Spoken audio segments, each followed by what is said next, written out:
Performance के हिसाब से इस पर हमारा फोकस होगा। साथ ही सोने चांदी के आउटलुक पर भी बातचीत करेंगे। हमारे साथ India Boolean and jewellers association के सेक्रेटरी सुरेंद्र मेहता हैं, रिद्धि सिद्धि के एमडी पृथ्वीराज कोठारी हैं। इसके अलावा एग्री और नॉन एग्री कमोडिटीज पर बात करने के लिए एसएमसी कॉम्ट्रेड की वंदना भारती और रेलिगेट ब्रोकिंग की सुगंधा सचदेव भी मौजूद है। सभी का स्वागत है और सभी को नववर्ष की ढेर सारी शुभकामनाएं। और साल 2020 तो रिटर्न्स के लिहाज से धमाकेदार रहा है। सोने ने 28% और चांदी ने तो इनफैक्ट आउट परफॉर्म किया है और 48% के रिटर्न 2020 में दिए हैं। तो 2021 कैसा रहेगा, इस पर हम बातचीत करेंगे और इनफैक्ट शुरुआत हम उसी से करेंगे जो हमने पोल किया है और तमाम एक्सपर्ट से हमने बातचीत की है। 60% जानकार ऐसे हैं जो मानते हैं कि सोना 2021 में 57,000 तक जा सकता है। 40% जानकार ऐसे हैं जो मानते हैं 55,000 तक के लेवल्स देखने को मिल सकते हैं सोने में। तो ये टारगेट्स रहेंगे, राय यहां पर बटी हुई है, लेकिन मेजॉरिटी ऑफ एक्सपर्ट्स का व्यू है कि 57,000 के लक्ष्य सोने में हासिल हो सकते हैं। चांदी पर हमने बातचीत की। चांदी पर इनफैक्ट हमें व्यू ज्यादा डिफरेंट मिले। कुछ एक्सपर्ट्स थे जो कि बहुत बुलिश हैं, जो मानते हैं कि 80-82,000 तक भी चांदी जा सकती है। 20% जानकार ऐसे थे। मेजॉरिटी ऑफ एक्सपर्ट्स का व्यू है कि 78,000 चांदी जा सकता है और 76,000 तक जाने की पॉसिबिलिटी, ऐसा 30% जानकार मान रहे थे। तो अगला सवाल, जो सबसे इंपॉर्टेंट सवाल था, वो यही था कि क्या 2020 की भी तरह 2021 में चांदी सोने को आउट परफॉर्म करेगी या पर सोने से रिटर्न ज्यादा बनेंगे। और इसमें ज्यादातर एक्सपर्ट्स का मानना यह है कि 2021 भी रिटर्न्स के लिहाज से चांदी के नाम रहेगा और चांदी सोने को आउट परफॉर्म करेगी। 80% जानकारों की राय यही है। 20% जानकार मानते हैं कि सोना आउट परफॉर्म कर सकता है, लेकिन ज्यादातर एक्सपर्ट्स का व्यू यही है कि 80% का ऑलमोस्ट की चांदी यहां से आउट परफॉर्मेंस दिखाएगी और 20% तक के रिटर्न्स भी डिलीवर कर सकती है। तो चलिए, हमारे साथ पूरा पैनल मौजूद है, उन्हीं से समझ लेते हैं कि उनकी राय क्या है और कैसा मोमेंटम वो अगले एक साल में एक्सपेक्ट कर रहे हैं। सुरेंद्र जी, हैप्पी न्यू ईयर आपको। सबसे पहले तो यही समझना चाहेंगे कि 2021 के लिए क्या आउटलुक आप लेकर चल रहे हैं, डिमांड पर्सपेक्टिव से, प्राइस पर्सपेक्टिव से क्या व्यू है? आपके सभी दर्शकों को और आप सभी को नववर्ष की बहुत बहुत शुभकामनाएं। 2021 में हमें ऐसा लगता है कि सोना और चांदी का जो व्यापार है, जो 2019 की तरह एक सुनहरा अवसर वापस प्राप्त होगा। 2020 हम सब भूल जाना चाहते हैं और हमें लगता है कि जो सोने चांदी की खास तौर पर जो ज्वेलरी की डिमांड 2020 में नहीं बढ़ पाई थी, वो डिमांड अब 2021 में जरूर बढ़ेगी, ऐसा मेरा मत है। जहां तक इन्वेस्टमेंट की बात है, इन्वेस्टमेंट के लिहाज से भी मुझे ऐसा लगता है कि सोना और चांदी दोनों ही बेहतरीन विकल्प रहने वाले हैं। 2020 में मुझे ऐसा लगता है कि सोने में लगभग 20 से 23% का रिटर्न मिल सकता है। मतलब सोना लगभग 50,000 के लेवल से बढ़ के 58,500 से 59,500 तक जा सकता है। और चांदी में मैं ज्यादा बुलिश हूँ। चांदी में एक लेवल है, $30 का लेवल यदि चांदी ब्रेक करता है तो वहां से बहुत तेजी से चांदी आगे बढ़ेगी। चांदी में मेरा व्यू लगभग 95,000 का है। 2021 के अंदर 95,000 से लगभग 1,02,000 तक चांदी इस रेंज में कहीं पर भी रह सकती है। का जो क्यू है या फोरकास्ट है 2021 के लिए, वो सभी ब्रोकर से बहुत ज्यादा बुलिश है और क्लियरली इंटरनेशनल मार्केट्स में भी यही नजर आता है कि नए ऑल टाइम हाइज हम यहाँ पर सोने और चांदी में बनता हुआ देख पाएंगे। कोठारी जी, आपको भी नए साल की बहुत शुभकामनाएं। पिछले 10 साल में सबसे बेहतरीन प्रदर्शन सोने और चांदी से हमने 2020 में आता हुआ देखा है। आपसे ऑफकोर्स जानना चाहेंगे कि भाव और मांग कैसी रह सकती है, लेकिन उससे पहले एक रिपोर्ट आई है जिसने कहा है कि जो कॉस्ट ऑफ प्रोडक्शन है सोने की, वो $1,200 से बढ़कर $1,500 प्रति आउंस हो गई है। आपको लगता है ये भी एक रीजन है जिसका सहारा सोना आगे लेता हुआ नजर आएगा?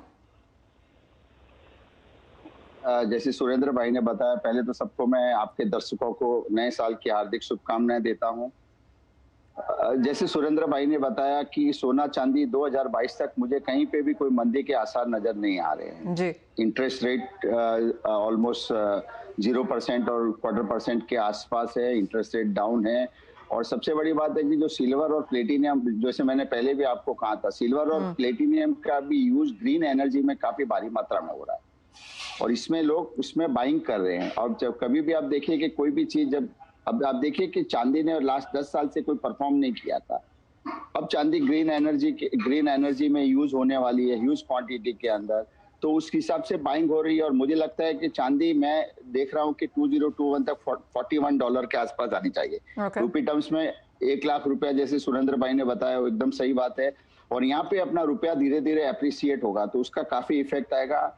और रही बात सोने के डिमांड की, मुझे लगता है कि सोने की डिमांड एज यूजुअल 550 से 600 टन के आसपास ही रहेगी। और basically it's depend on the price के ऊपर काफी डिपेंड करता है। अगर प्राइस एक साथ में मूव हो जाता है, जैसे कि जनवरी में जो स्टिमुलस पैकेज अनाउंसमेंट होने वाले हैं $2 ट्रिलियन के, अगर उससे होती है तो सोना एक नई ऊंचाई पे आ जाएगा। $2200-2300 का है तो कोई बड़ी बात नहीं है। और इन टर्म्स ऑफ रूपी 60,000-62,000 के आसपास भी आ सकता है। डिमांड थोड़ा डिपेंड करता है कॉप्स कैसे रहती है, मार्केट कैसे रहता है। अगर इस तरह इक्विटी मार्केट जब परफॉर्म कर रहा है उस हिसाब से मुझे लगता है कि सोने के अंदर काफी अच्छी डिमांड रहेगी। और मैरिजेज एज यूजुअल मैरिजेज ऐसे ही होती है, डिमांड भी वैसे ही रहता है, सबका थॉट प्रोसेस वही होता है। और आफ्टर द कोविड थोड़ा बहुत लोगों का माइंडसेट चेंज हो गया है कि एटलीस्ट अपने घर में कुछ सेफ इन्वेस्टमेंट होना चाहिए, तो उसकी भी एक अलग से खरीदी होती है। तो ओवरऑल देखा जाए तो सोने में हर तरह से 550-600 टन के आसपास की जो इंपोर्ट हमारे हर साल होता है उसके आसपास ही होना चाहिए। जी कोठारी जी, मैं आपसे पूछ रही थी कि कॉस्ट ऑफ प्रोडक्शन को लेकर सोने में अब क्या नजर आता है, क्योंकि काफी सारी माइंस मांगती हैं कि यहाँ पर सोने का जो उत्पादन कॉस्ट ऑफ प्रोडक्शन है उसकी भी कॉस्ट जो है वो यहाँ पर बढ़ती हुई नजर आई है। देखिए आफ्टर द कोविड और हर जगह पे आप देखिए कि द कॉस्ट ऑफ लेबर हर चीज बढ़ गई है, लॉजिस्टिक कॉस्ट बढ़ गई है। तो इस हिसाब से एवरेज कॉस्ट अगर आप देखोगे तो $1200 के आसपास आती है। यही पहले $900-1000 के आसपास आती थी। बट सोना कॉस्ट से कोई इफेक्ट नहीं करता है। सोना अनसर्टेनिटी है, it's a hedge instrument against the major currency, equity, oil, everywhere. ये हेज करेंसी के जैसे इसको यूज करता है कि कहीं पे भी कोई अनसर्टेनिटी होती है तो गोल्ड बाय करता है। और गोल्ड मुझे लगता है कि कॉस्ट ऑफ प्रोडक्शन $400 था तब भी $250 में बिकता था। तो ऐसा नहीं है कि कॉस्ट ऑफ चाहिए, इसमें डिमांड और सप्लाई के ऊपर काफी डिपेंड करता है। जी सुरेंद्र जी, बात जैसे आप दोनों कर रहे हैं कि यहाँ पर इन्वेस्टमेंट डिमांड काफी निकल के आएगी, ज्वेलरी डिमांड हमने इस साल में काफी कम आते हुए देखी। आपको लगता है भारतीय बाजारों में वहां पर कुछ पिकअप देखने को मिलेगा, क्योंकि ETFs and sovereign gold bonds में तो हमने रिकॉर्ड परचेज खरीदारी देखी ही है, लेकिन क्या इस साल में ज्वेलरी की मांग बढ़ते हुए नजर आती है? बिल्कुल। देखिए जहां तक हम कोविड को पीछे छोड़ चुके हैं, कोविड की वैक्सीन आ चुकी है और धीरे धीरे हर मार्केट रिकवरी की तरफ बढ़ रहा है। सिर्फ जैसे कोठारी जी ने कहा, बॉन्ड के यील्ड अभी तक नहीं बढ़ने वाले हैं, उसमें काफी वक्त लगेगा। और जिस तरह से इक्विटी मार्केट एक अपने हाई पर है, या यदि मैं इंटरनेशनल मार्केट में बिटकॉइन की बात करूं तो वो अपने एकदम ऊंचे स्तर पर है, तो यहाँ दोनों जगह पे कहीं पर भी फॉल आने की संभावना है। तो लोग जरूर अपना इन्वेस्टमेंट वहां से निकाल के गोल्ड और सिल्वर के अंदर डालेंगे। और जैसे ग्रीन एनर्जी की भी बात की कोठारी जी ने, वो भी बिल्कुल सही बात है। तो ज्वेलरी की डिमांड भी, जब सोने की इन्वेस्टमेंट डिमांड बढ़ती है तो धीरे धीरे कंज्यूमर ज्वेलरी की तरफ भी मूव होना शुरू करता है। इवेंचुअली जो बुलियन खरीदता है वो उसको ज्वेलरी में कन्वर्ट कहीं ना कहीं जरूर कराता है। यदि वो 100 ग्राम बुलियन खरीदेगा कोई भी कस्टमर, तो आगे जाके 30 ग्राम 40 ग्राम उसको ज्वेलरी में जरूर कन्वर्ट कराएगा। तो ज्वेलरी की डिमांड भी बढ़ने ही वाली है और मुझे ऐसा उम्मीद है कि 600 टन तक अगले साल सोने की डिमांड रहेगी हिंदुस्तान के अंदर, और जिसमें लगभग 70% तक डिमांड ज्वेलरी की भी रह सकती है। जी सुगंधा, प्राइसेस के हिसाब से और आगे के ट्रिगर्स के हिसाब से आपका आउटलुक क्या है गोल्ड पर? Good morning Deepali, first of all wishing you and all the viewers a very happy new year. Gold के आउटलुक की बात करें तो 2020 गोल्ड के प्राइसेस के लिए बहुत इंपॉर्टेंट ईयर रहा।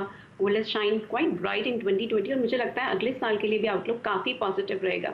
इवन तो हमने प्राइसेस में कुछ हद तक करेक्शन आते हुए देखिए from the recent highs, but prices यहाँ पे काफ़ी हद तक स्टेबलाइज हो गया और सारे फैक्टर्स को, जो नेगेटिव फैक्टर्स थे, जो वैक्सीन की इफेक्टिव डेवलपमेंट थी, उसको प्राइसेस ने ऑलरेडी डिस्काउंट कर लिया है। सो मुझे लगता है अगले साल के लिए जो फंडामेंटल ड्राइवर्स है वो काफ़ी फेवरेबल है गोल्ड के आउटलुक के लिए। अभी भी देखें तो low interest rate environment continued है, लूज मॉनेटरी पॉलिसी है फेड की और मेजर सेंट्रल बैंक्स की। इसके साथ साथ major central banks have been continuously pouring lot of liquidity and stimulus into the global economy. So मुझे लगता है इससे इन्फ्लेशन अगले साल काफ़ी हद तक काफ़ी हद तक बढ़ सकती है, जो गोल्ड के प्राइसेस को काफ़ी हद तक फेवर करेगा। इसके साथ साथ हम देखें तो डॉलर इंडेक्स में भी हमने काफ़ी सिग्निफिकेंट डिक्लाइन आते हुए देखा है। So because of this money pumping मुझे लगता है डॉलर की वैल्यू और यहाँ से इरोड हो सकती है। सो इसका भी काफ़ी हद तक फेवर मिलेगा गोल्ड के प्राइसेस को। अलॉन्ग साइड दिस, इसके साथ साथ हम अगर हम देखें तो लास्ट ईयर 2020 में डिमांड काफ़ी स्ट्रॉन्ग रही, बट अब मुझे लगता है since prices have already stabilise and corrected almost 10% from the recent highs, तो यहाँ से फिजिकल डिमांड भी मार्केट में वापस आ सकती है।